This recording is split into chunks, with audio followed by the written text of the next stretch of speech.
Assalamualaikum warahmatullahi wabarakatuh. Saya Natasha B. Saud dari kelas 3C1. Dalam video kali ini saya akan melakukan tindakan bed making atau mengganti alat tenun. Kapan kira-kira tindakan ini bisa kita lakukan? Nah, tindakan ini bisa kita lakukan ketika pasien sudah selesai mandi atau pasien sembari mandi. Ini juga bisa kita lakukan ketika pasien tidak ada di ruangan atau sedang melakukan pemeriksaan diagnostik. Namun, hal ini tidak mutlak karena kita harus memperhatikan kondisi dan keadaan pasien. Misalkan, ketika spray pasien sudah terkena darah, maka kita harus segera mengganti alat tenun pasien untuk tetap menjaga kebersihan pasien. Dan kita juga harus memperhatikan kebijakan dari rumah sakit. Nah, apa sih kira-kira tujuan dari tindakan bed making ini? Tujuannya yaitu yang pertama, untuk tetap menjaga kebersihan, kenyamanan, dan ketenangan pasien. Selanjutnya itu untuk mencegah terjadinya iritasi kulit pada pasien. Dan untuk mencegah terjadinya penyebaran organisme. Dan apabila lingkungan pasien bersih, maka harga diri pasien akan meningkat. Ada dua jenis bed making ini. Yang pertama tanpa pasien di atasnya, dan yang kedua ada pasien di atasnya. Dan ada 6 step yang harus kita lewati dalam tindakan bed making ini. Yang pertama yaitu pengendalian infeksi.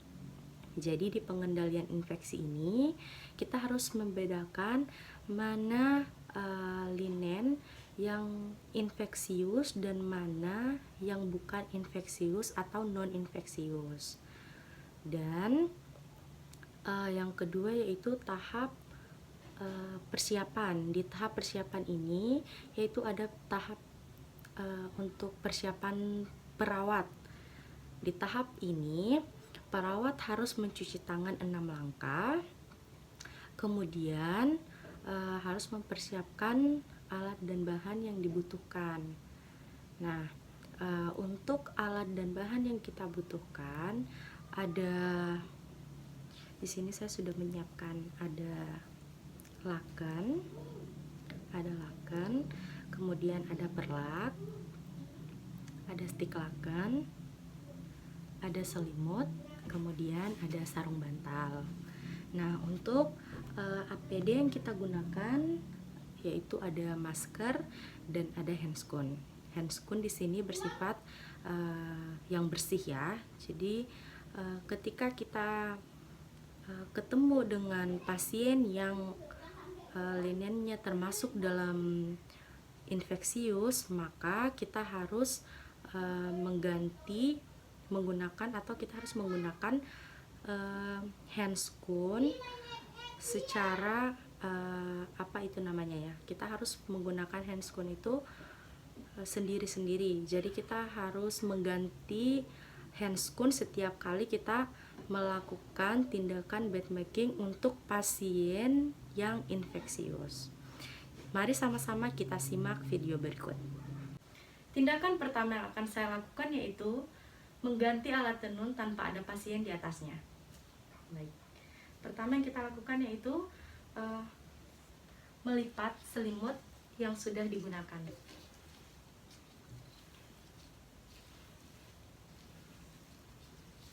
Kemudian letakkan pada wadah yang sudah disediakan.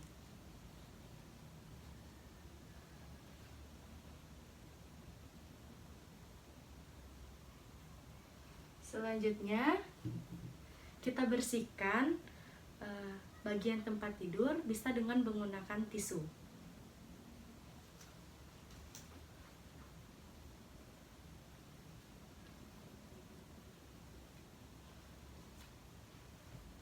Kemudian kita pasangkan spray atau laken.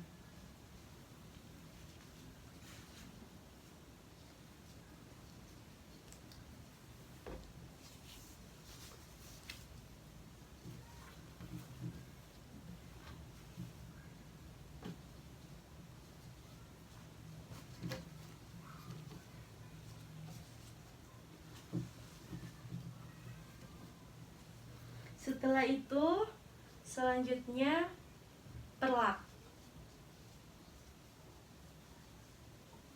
Perlak ini dipasangkan hanya setengah dari tempat tidur.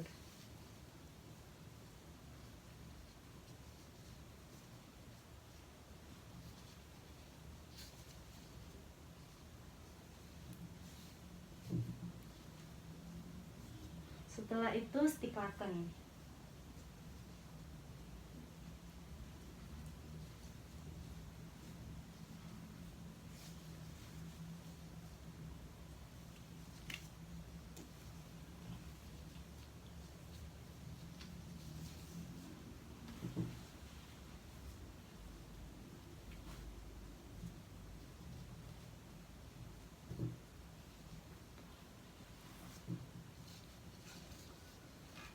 Nah, selanjutnya jangan lupa kita membuat segitiga di setiap sudut tempat tidur.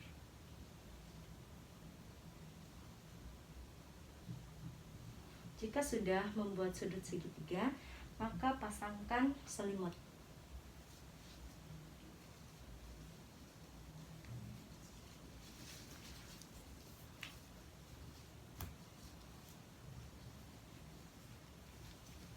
Kemudian rapikan. Ada banyak cara untuk melipat selimut, namun saya menggunakan cara yang ini dengan melipatnya ke bawah, agar ketika ada pasien, selimutnya tinggal dinaikkan kembali ke atas. Nah, selanjutnya untuk pemasangan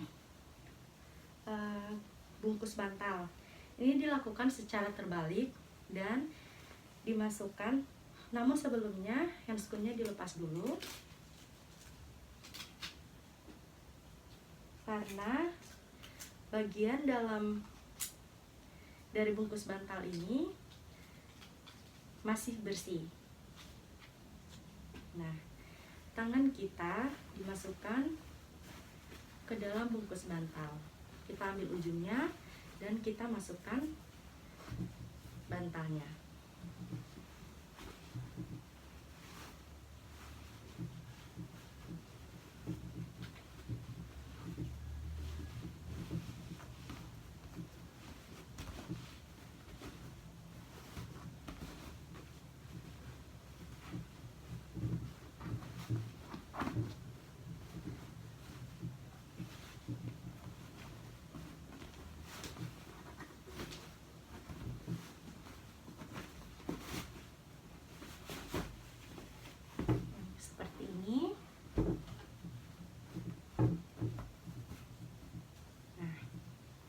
Ini adalah model dari bed making atau mengganti alat tenun tanpa ada pasien.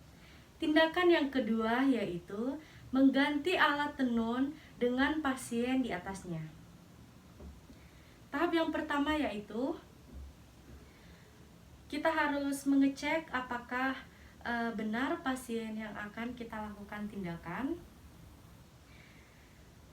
Assalamualaikum Pak, selamat malam. Saya Natasha, perawat yang bertugas pada malam hari ini. Hari ini saya akan melakukan mengganti alat tenun Bapak. Tindakan yang berikutnya yaitu mengganti alat tenun dengan ada pasien di atasnya.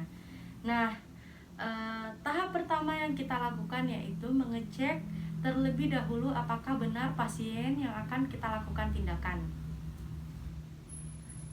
Assalamualaikum Pak, selamat pagi. Saya perawat Natasha yang bertugas pada pagi hari ini. Hari ini saya akan mengganti alat tenun Bapak.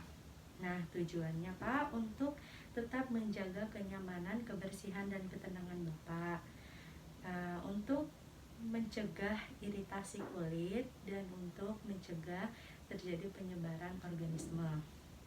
Nah, mohon maaf Pak, sebelumnya ini dengan Bapak siapa?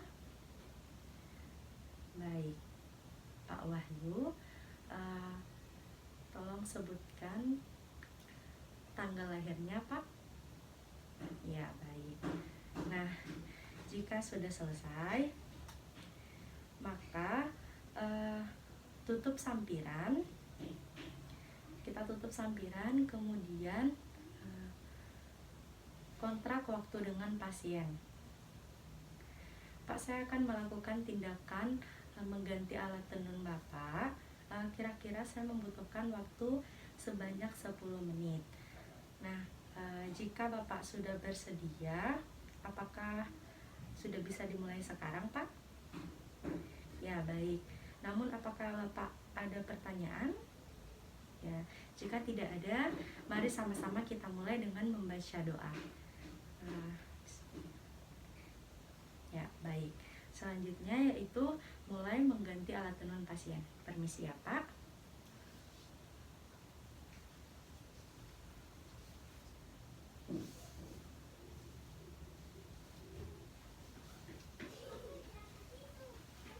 Pertama,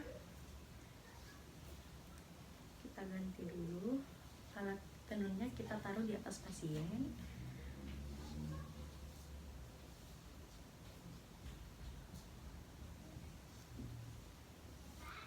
Ini selimut ya, kita ganti. Selimut yang sudah kotor kita taruh di tempatnya yang sudah disediakan. Kemudian miringkan pasien. Permisi ya, Pak. Untuk spray yang sudah kotor kita gulung ke tengah-tengah pasien. Permisi, Pak. Kemudian pasangkan spray yang baru. Spray ini juga kita pasangkan setengah dari tempat tidur, karena masih ada setengahnya masih terpasang spray yang belum diganti.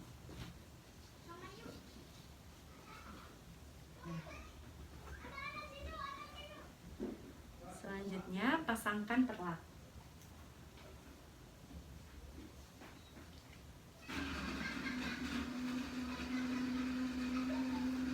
Setelah itu pasangkan stik laken.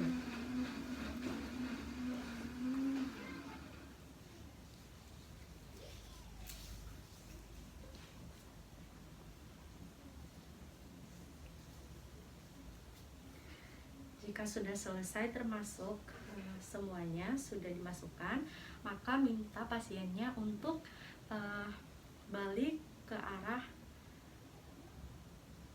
sebelahnya. Permisi ya, Pak. Nah, kemudian sisanya yang tadi, selimut, spray atau alat tenun sebelumnya bisa dikeluarkan. Kemudian tarik alat tenun yang baru. Permisi ya, Pak.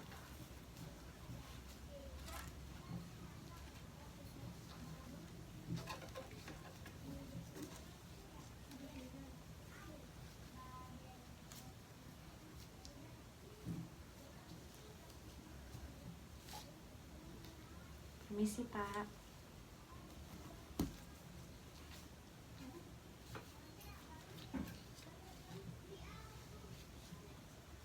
Kemudian rapikan. Selanjutnya yang terakhir, pasangkan bungkus bantal.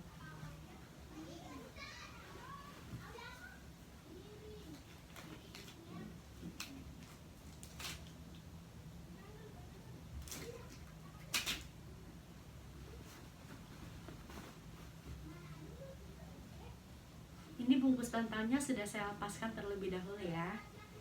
Jadi tinggal saya pasangkan yang baru. Permisi ya, Pak.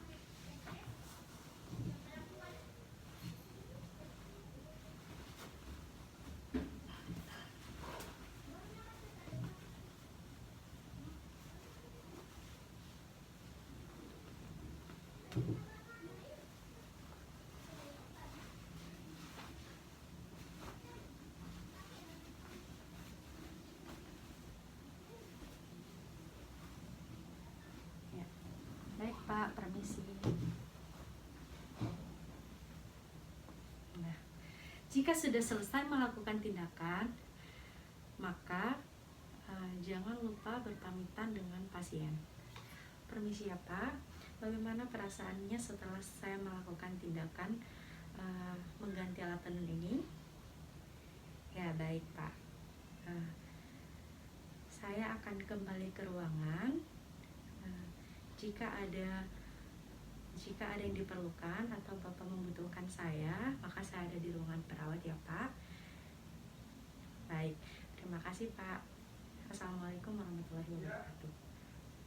Nah, jika sudah berpapasan dengan pasien, maka tahap selanjutnya yaitu merapikan semua alat dan bahan yang sudah kita gunakan.